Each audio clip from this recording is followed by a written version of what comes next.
ఈ వీడియోలో ఎలాగా Hi everyone. అంటే Today names I'm going end to with tell about with ఒక single లెటర్తో ఎండ్ అయ్యేది interview అండ్ questions on ఇన్ని like లెటర్సే function. ఉండాలి అనేది ఎలా One of the చేయాలనేది question is how చెప్తున్నాను. to print the names end with B and contains only 3 alphabets.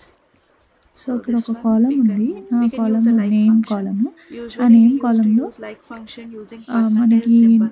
Only 3 But లెటర్సే here we కావాలి want to and get B only వచ్చిండాలి. 3 మామూలుగా లైక్ ఫంక్షన్ యూజ్ alphabets. చేస్తారు So B we రావాలి have అంటే. to only 3 keep లెటర్సే 2 రావాలి underscore అన్నప్పుడు symbols 2 and then dashes letter ఇచ్చి B. తర్వాత In B this case we ఇస్తే can achieve అప్పుడు మనకి to ఎగ్జాక్ట్గా print 3 the లెటర్స్ names ఉన్నాయి having వస్తుంది. only 3 మామూలుగా like characters function use ending with B. Percentile పెడతాం కదా, If we ఇక్కడ are మాత్రం using పర్సెంటైల్ percentage పెట్టకూడదు. symbol, then పర్సెంటైల్ పెడితే more than 3 characters ఆ 3 లెటర్స్ names ఉండేదే also రావు, will get మిగతాయి కూడా displayed. వస్తాయి. సో మనకి ఎగ్జాక్ట్గా 3 లెటర్సే అంటే పర్సెంటైల్ లేకుండా 2 డాషెస్ ఇచ్చి That's it. లాస్ట్లో లెటర్ మనం Thank పెడితే you. వస్తుంది.